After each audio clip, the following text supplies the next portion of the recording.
Pablo Mendez Shiff is an Argentine writer and journalist. His writings have been featured in the Times Literary Supplement, in Haaretz, the Washington Post, and in various media outlets in his native Argentina. He co-edited a collection of essays with the title Forces of Heaven, Argentina, Milei, and Jews. Milei, of course, being the president of Argentina. And Pablo Mendez Shiff, very good to have you. Welcome to Unholy. Thank you for having me.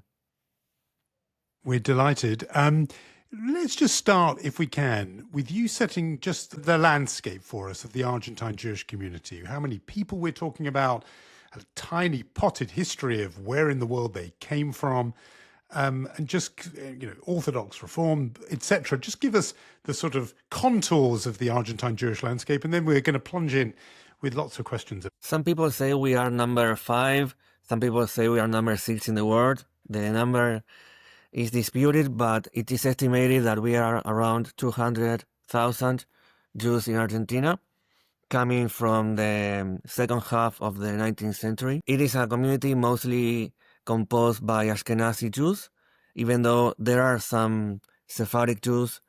And now, for instance, the ambassador of Argentina is a rabbi from the Moroccan community from Buenos Aires. In terms of religious... This is the ambassador of Argentina to Israel. Yes. He's a rabbi, and he's the friend of Milei, of President Milei. He's considered like his spiritual advisor, because Milei says that he will do Giur. He says that he will convert to Judaism after he leaves office. So if he fulfills his promise, this rabbi, who is now the ambassador, will be his guide through the process. But going back to your question, in Argentina, the community is really big. It's really visible also. It is not unusual to walk around Buenos Aires and see people with kippot on the streets, or to see Ashkenazi food that we call Jewish food in many groceries and in many bakeries. It is part of Buenos Aires and part of Argentina, and it's very integrated. There are politicians across the spectrum of Jewish origin, from the hard left to the hard right, as we are seeing in the case of Milei, that he's not Jewish, but he's flirting with the idea of becoming one. And the community is very integrated into the whole society. We have had ministers, the members of the Congress, and so on, governors. So far, no presidents, but there is a lot of presence in the culture. For instance, a few months ago, there was a movie in the cinemas called Mazel Tov. The title was in Hebrew, and the billboard said Mazel Tov in very big letters. It was all around the country, and nothing happened. I mean, it was not vandalized. No considerable attacks happened to the movie, which was about grief, about family having a Shiva. And I think that's really important and significant to consider, especially in these times, when in Europe, for instance, or even the US, are seeing a spark in anti-Semitism. Argentina probably also is, but on a different scale. You write that in your book as well, that this sort of resurgence of anti-Semitism that we saw after October 7th is less severe in Argentina than in other countries. What would explain that, in your opinion? I think the integration of the Jewish community that became really a part of Argentine society since the beginning. I was doing some research for another thing I was working on, and I saw that the first Jewish wedding in Argentina took place in 1860.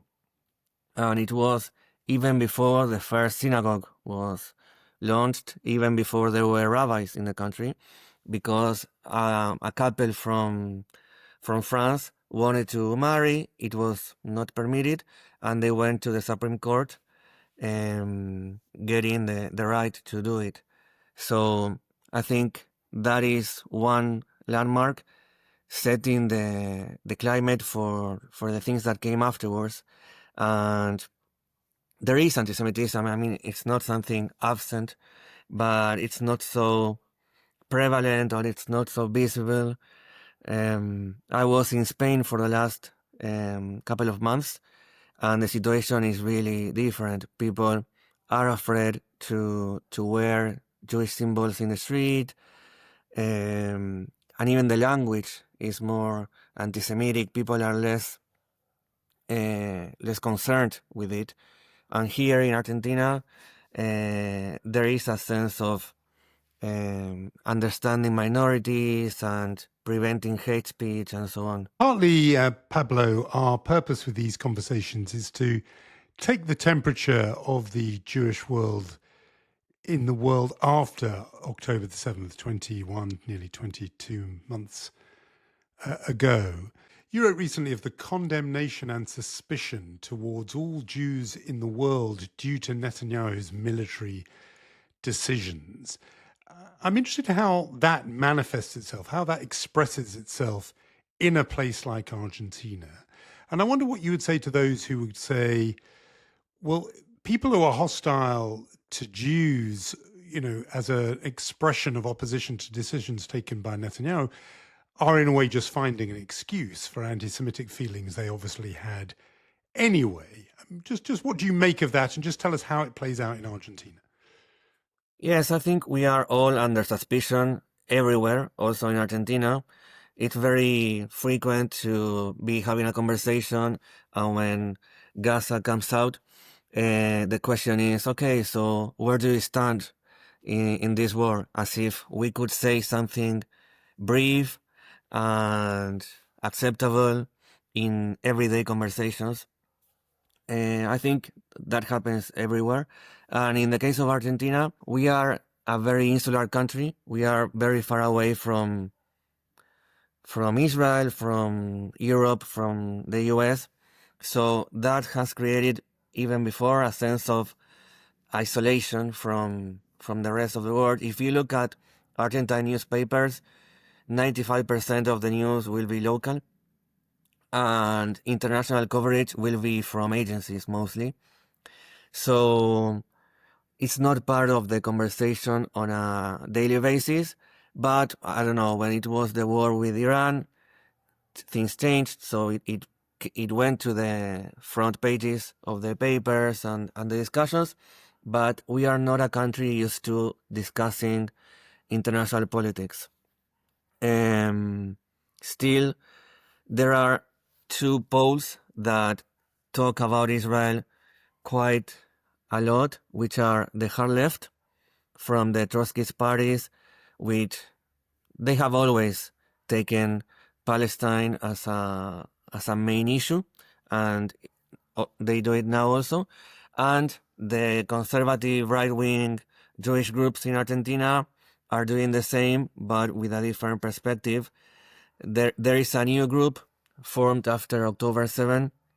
It's called Argentine Forum Against Antisemitism, but it is a very right-wing group that they are constantly looking for dissent. Like, if you condemn Netanyahu's actions, you are deemed anti-Semitic by them, no matter what you actually said or meant. They are following like a pro-Bibi agenda quite visibly also.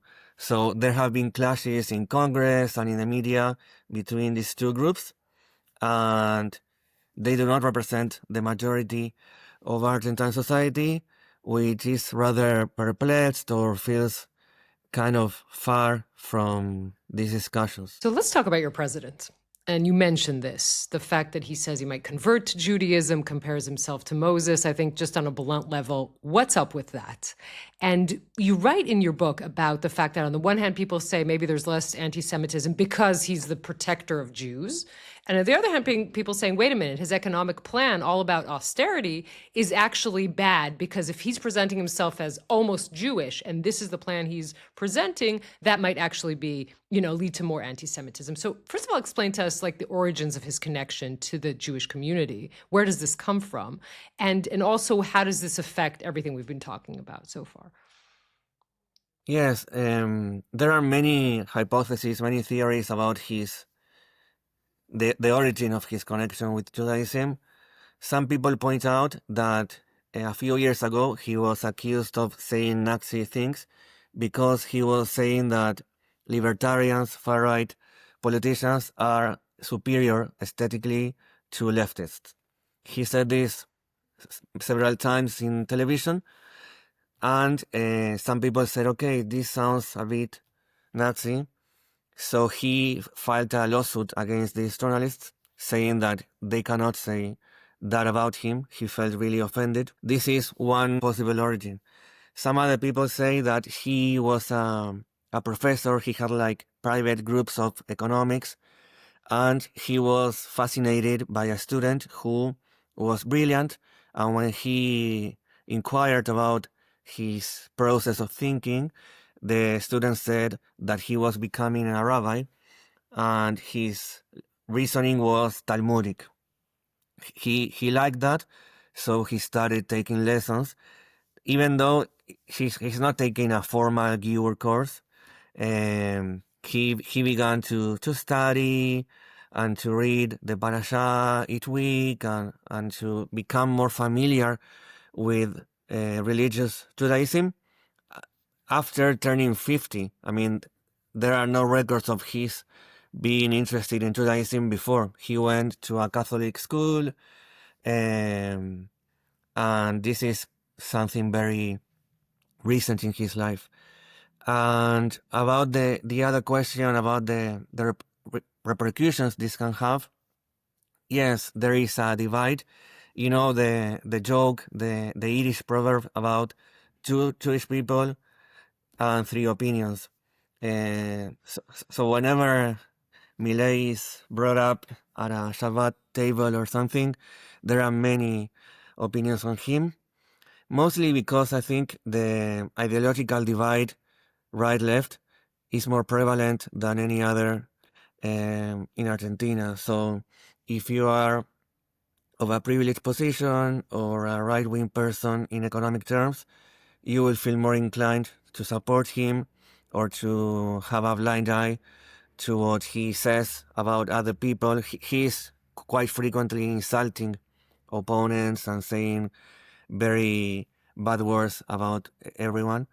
Whereas if you are more progressive or center-left, you will feel more against him. But just on the specifically Jewish aspect of this, because the thing that worries Jews often, second only to anti-Semites, are philo-Semites, people who like Jews more than is expected. It always arouses a sort of discomfort in Jews because they think, what's going on here? And I think that, it was in a way behind Yonit's question, what exactly goes on in the mind of someone who in a mainly overwhelmingly Catholic country has sort of glommed onto Jews and Judaism? And I'm just interested to know whether Jews feel, because it's a mainly Catholic country, that they are somehow going to be on the receiving end of anybody who feels hostile towards Milei is going to feel hostile towards them by association. Are they worried they're going to be sort of caught in his dragnet, as it were? Yes, there is this sense of worry, even though Milei's connection with Judaism has been on and off. Like, it's not all the time. A few weeks ago, he went to evangelical church and he delivered a speech connecting the Bible with his economic thoughts and so on. So some of us felt relieved that he was not quoting Judaism for a bit. But in the first part of his government, when he launched a lot of austerity measures, it was worrying because he was announcing a lot of austerity plans at the same time as it was Hanukkah, and he was attending several Hanukkah gatherings wearing a kippah and quoting the Maccabees and so on. So the connection was even made by himself, creating a sense of perplexity by many Jews. And yes, there are a few things going on, like the hard left is talking more about Palestine than ever before because Milei is always showing himself with an Israeli flag. So now Palestinian flags, which were not so visible in Argentina, are being seen in protests against him. And there were a few incidents, like a woman that belongs to the jet set, to the world of television, had cancer, and now the antibiotics and so on are really 10 times more expensive than before Milei. Even though she's rich, she has to pay a lot more. And she was complaining on social media, saying, President Milei, I voted for you. We need a change. But please, I beg you that now that you are Jewish, don't forget us Christians. And this is a woman who is not a journalist, she's not a politician, but she belongs to the celebrity universe.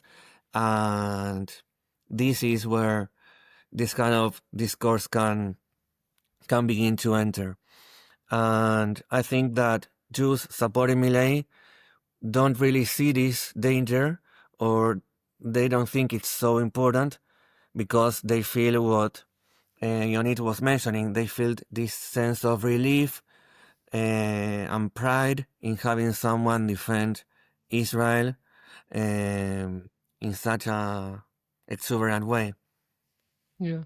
No, because it does raise questions. And Jonathan talked about the sort of underlining suspicion, right? When someone likes Jews too much, you ask, wait, why? Because in some cases, like the Viktor Orban case, when some would say, he's trying to, let's say, cleanse the extreme parts of his ideology by saying, I'm supporter of particularly the Netanyahu government here, is it a real deal? I mean, does he, in fact, his connection, does it feel authentic? Does it feel, on the other hand, when you look at the fact that he appointed an ex-Nazi youth as Attorney General of the Treasury, how does that, do you feel like it's an authentic connection, I guess is what I'm trying to ask.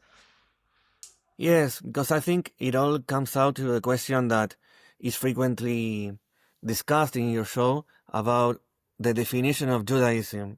I saw recently your table with Yuval Noah Harari, in which he was saying that this is at the core of what's going on right now in Israel and in Gaza. And we can say something similar about Milei in Argentina, because what defines Judaism? There is not one definition. My co-editor of the book, who is also my PhD supervisor, usually likes to quote a song by Paul Simon that is 50 Ways to Leave Your Lover, saying that as there are 50 ways to leave your lover, there are 50 ways of being Jewish, and we don't have a pope, we don't have a central authority determining what is Jewish and what is not. So diversity is a very important value we have. And in the case of Milei, we are now at the center of the political discussions. People assuming, many people don't know the ABC of Judaism, so they see this guy with a kippah quoting the parasha of the week and so on, and they will assume that that is Judaism. Judaism is about insulting the opponent, it's about austerity plans, it's about not caring about others.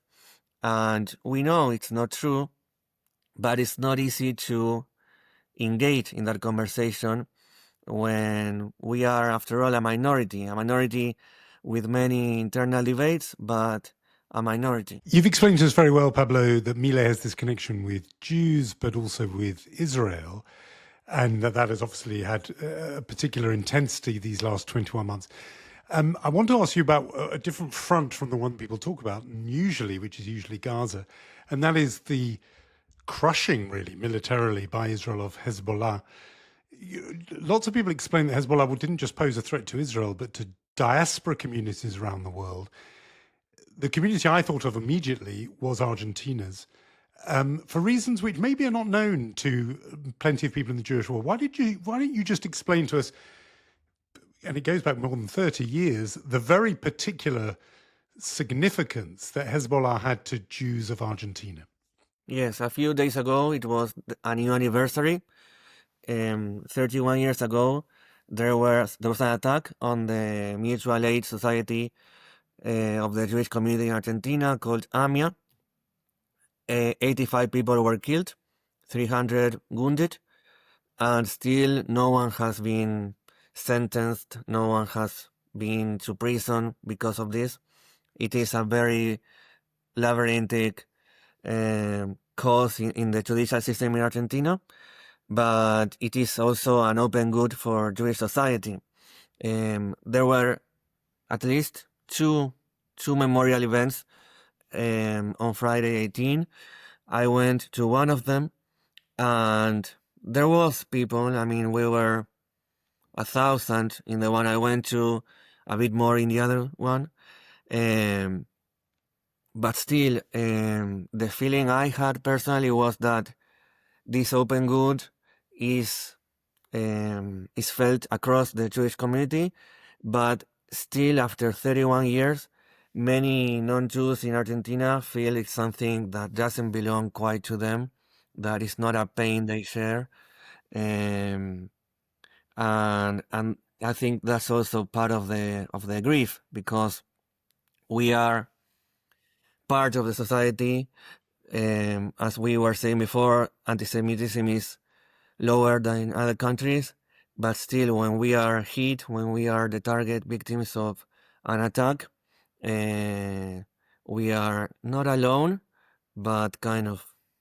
There's really a deep connection, we should say, between Argentina and Israel on all kinds of levels. Perhaps the sort of thing that comes to mind quite recently is the fact that a lot of the hostages have Argentinian origins. The Horn brothers, one of them still in captivity, Eitan, and of course the Cunho brothers, and Shiri Bibas comes from an Argentinian family. Can you tell us a little bit about how that connection looks like from your end of the conversation? Yes, I mean, last year when it was a new anniversary, the first anniversary of October 7, there was a huge demonstration in Argentina.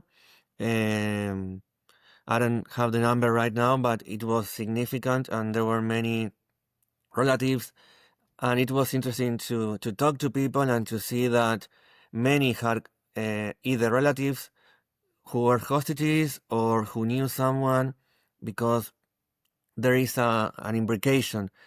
The official numbers in Israel say that 1% of Israeli population are from Argentine origin. I think it's a bit outdated. I think it's a bit higher right now. But at least 1% of Israelis come from Argentina. It's people who and there's made a Aliyah. stream of Aliyah, of immigrants coming. I mean, the highest number was about 1,000, I think, in 2022. So there's still immigrants coming from Argentina, making Aliyah. Yeah, there were many waves in the 50s, in the 70s, when we had a dictatorship, in the early 2000s, when we had the worst economic crisis. And many of these immigrants went to the kibbutzim in the south. So yes, I think it's something that was very visible after October 7, but the connection is really deep. For instance, my doctoral dissertation is about telenovelas that were soap operas from Argentina that became really popular in Israel, more than anywhere else in the world, more than here.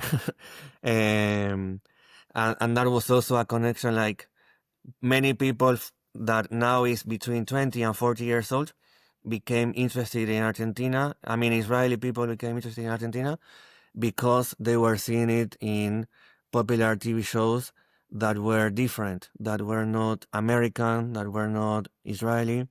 And this is also understudied, but I think it contributed a lot to the relationship between the two countries. And what about now, Pablo? In the current period, we know that in France, for example, there's at least discussion about new waves of immigration to Israel as a response to just this current climate of opinion in Europe. That's been an ongoing story, obviously, in France for several years. But in Argentina, is the Argentine Jewish community in a way insulated from that right now because of this protective arm from the president, who is so overtly and ostentatiously pro-Jewish and pro-Israel? Or is there a discussion in the Argentine Jewish community that says, maybe we should be looking elsewhere? I think it's a discussion that was really important in the Jewish community back in the 60s, when many people discussed whether to make Aliyah or to stay. Mostly people from groups like Progressive, Ethnot, and so on. That was a discussion back in the 60s, whether to stay or to leave. And I think most people decided to stay in the country. It's different, for instance, in Uruguay, which is a neighbor country of only 3 million people living there. We are 50. And the Jewish community in Uruguay is making Aliyah in significant numbers, especially young people. They are mostly going to Ramat Gan. In the case of Argentina, I think because of this insularity and this sense of belonging that Jews have in Argentina, make it less appealing to leave the country. There is a thesis recently published by a friend studying the percentage, it's like life trajectories of Argentine Jews who made Aliyah and decided to come back to Argentina. And that is something that doesn't happen with other groups of immigrants like Russians. They usually stay in Israel, and they are a significant number of the population. Argentine Jews who make Aliyah usually do it connected to economic reasons, and because of that, sometimes they decide to come back. That's a very interesting point. Pablo Mendez Shiff, thank you so much for this conversation. We learned a lot from it. Thank you so much for talking to us. Thank you, and it's important for me to have discussions as part of the diaspora, because usually Argentina, despite our figures, is not considered part of the same table, and we all belong to the same family, so thank you for having me. You're very much part of the Unholy family, and we're glad to have had you, Pablo. Thank you so much.